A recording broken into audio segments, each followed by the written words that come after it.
Hello there.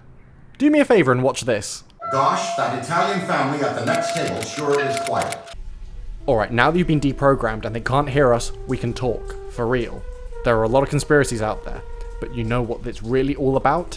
Neos. The rabbit hole on this goes so deep that it links with every other rabbit hole. It's all connected, and I will show you.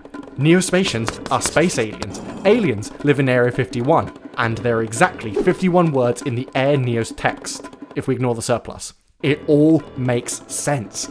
Did you know Neos was nowhere to be seen during the crazy John F. Kennedy incident? Seems kind of suspicious, wouldn't you agree? Has the Neos gone into hiding? If you ask me, he's drinking liquid deaths on the moon landing set with Elvis. And Galtazar, the true ruler of Earth.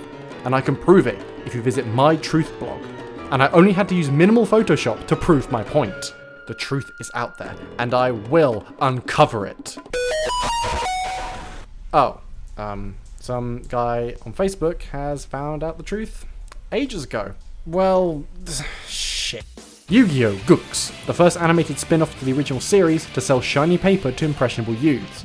If you want to know what it's about, I'll give you the short version. Jaden, our protagonist, attends a school to play Yu-Gi-Oh! Because apparently you need a private education and a degree to understand and play this game. Each morning he forgets to take his Ritalin and antipsychotic medication, and proceeds to experience strange happenings that may or may not be the result of his own psychosis. Such events include believing his cards come to life, befriending space aliens, and seeing demons. A lot of demons, actually. Anyway, back on topic. February 21st, 2007. Yu-Gi-Oh! GX released its 102nd episode, the episode that debuted the protagonist's newest ace monster, Elemental Hero Neos. About a week later, the new booster set Strike of Neos came out, with Neos being the cover card for the packs, and there was even an animated trailer to add hype to the release of the set. Now the cover cards are pretty rare, valuable, and sometimes playable. But within about a year or so, Konami does have a tendency to reprint chase cards, so that everyone can have one and play with it eventually. About a year after the Strike of Neo set released, players waited patiently for an Neos reprint. A reprint that would never come. There did come a point the players began to notice that Neos didn't get reprinted. Where is the Neos reprint? The players asked. Konami remained silent. Can we have Neos already? No reply. For years, players wanted to know, what's up with Neos? And Konami's silence on the matter only created more curiosity. One of the more accepted theories was an Italian company called Neos Airlines had filed a copyright for the name Neos. Neos, Neos Airlines, you can kind of see the similarity, but there's no evidence to suggest that this was true. If there was a problem with the name, it's reasonable to assume that an agreement could be met to change the name of the card to something like Sky Neos, Wind Neos. The government creates drones shaped like pigeons that have them spy at us from the air. Neos. After all, Konami has no problem changing the names of cards just for changing the name of card's sakes. Check out my video on that. So we can deduce that the name wasn't the problem. This was the most accepted theory for a very long time. Until September 19th, 2024. The card Instant Contact was released into the game, a card homaging the intro of the Yu-Gi-Oh! GX anime, but hold on, where's Neos? This was the biggest clue as to what happened to Neos. If he wasn't featured in a card that he should be featured in, then the problem is with the art, not the name. So the fanbase started conspiring again. People thought that maybe the original artist had some kind of falling out with upper management and wanted to claim back his artwork and then took legal action against Konami. Again, there isn't really any evidence to support to this, and anyone who's worked an art job knows that when you work for a company, it's in your contract that any art you create for that company while employed by them is then the company's property. Could it be that another artist filed a copyright charge on the Neos design? Possibly, but no one knew or found another Japanese artist whose character strongly resembles Neos. So this lead was a dead end. Until April 17th, 2025. Facebook user Mild Smith, posting on behalf of Yu-Gi-Oh!.wins to the group Zodiac Duelists, an old court document regarding Konami infringing on the Beyond Comics character Reuploaded.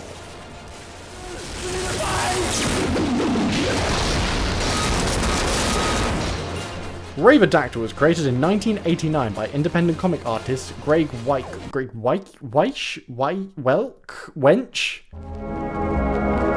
Anyway, Greg was the founder of Beyond Comics.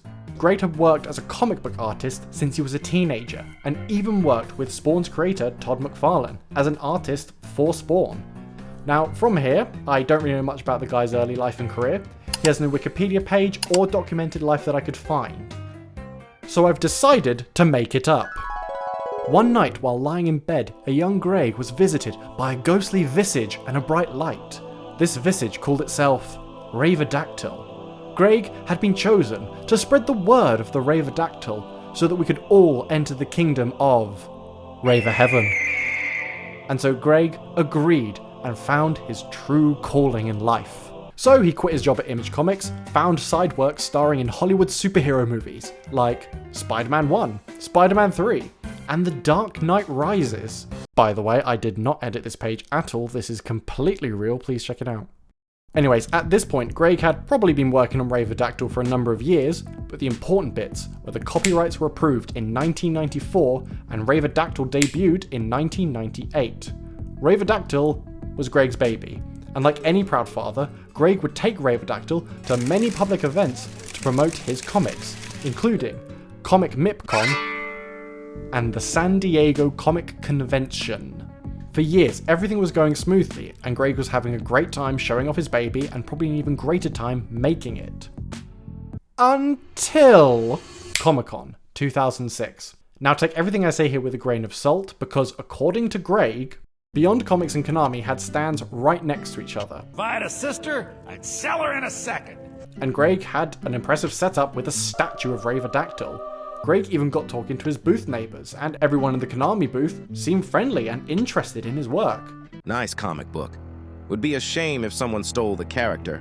Perhaps too interested. But for Greg, the Comic-Con experience was a success. A few hours of signatures and meet and greets went by, and Greg could end the day knowing that he was spreading the good word of the Ravedactyl. Less than a year later, Greg was probably sitting at home enjoying breakfast and watching some Saturday morning cartoons, when suddenly an ad for the latest Yu-Gi-Oh set, Strike of Neos, comes onto his television. Oh, that's a really cool character. Looks really familiar though. It was at this point Greg knew his character had been stolen. So he lawyered up, got on the phone, and tried to get in contact with Konami. Allegedly, Greg confronted Konami about the design of Air Neos, and it being far too similar to Ravedactyl. So he asked for at least some kind of design credit or proper compensation, but Konami showed him the door and asked him to go away. Get out of here! With Konami being uncooperative, there was only one thing left to do. Take legal action. Hi, I'm Saul Goodman. Did you know that you have rights? He is the little guy, so he had no choice but to seek legal action if it meant keeping the rights to his work. If he didn't defend the rights to his work, he would lose the rights to his work and lose the rights to the design of Aerodactyl. So Greg and his lawyer got to work, and they built a case that came down to three factors. The first two is substantial similarities and scenes à faire. It's French for scenes that must be done, but we call them tropes. And tropes is something that is very common or familiar to a genre. Example, superheroes. Heroes have capes, heroes have powers and can fly. Heroes acquire said powers from space aliens. But this is when substantial similarity comes into play. A few tropes is fine, but too many is sus. For Ravedactyl, the wings, the red suit, the pointy elbows, the pointy head, and the powers granted by space aliens were all too much to be considered scenes à faire. And the last part was a confession that's completely up to interpretation. In a 2001 interview with Times Magazine, Kazuki Takahashi was asked the question, is it difficult to come up with unique card designs? And he said, yeah, I've come up with about 1,000 or so, and I'm not sure how many I've got left in me. In a separate interview in 2007 by, Polygon, Kazuki Takahashi was then asked the question, where did you come up with inspiration for the Elemental Hero and Neos cards? And he said, all of them were inspired by American comic book heroes. The interesting part is Kazuki Takahashi actually attended the 2006 Comic-Con that Greg was at, so Greg implies that Kazuki Takahashi saw the design and thought, damn, I'ma cop that. So with these three things you'd think Greg would have a slam dunk, except substantial similarities and scenes à faire can be heavily argued against, and the confession is completely circumstantial. Eventually, Greg and Konami settled outside of court. Now, we don't know what was agreed upon because Konami won't tell us, and Greg can't. But Greg implies he was given an amount of money. Konami had to cease and desist on Air Neos, and Greg continues to hold the rights on the design for his character. Throughout this whole exchange, and despite everything, Greg has commented that he never wanted to stop Konami using the designs, just he wanted to collaborate with them and maybe get given proper credit for them. He said he never wanted to sue, but he had to defend his years of hard work.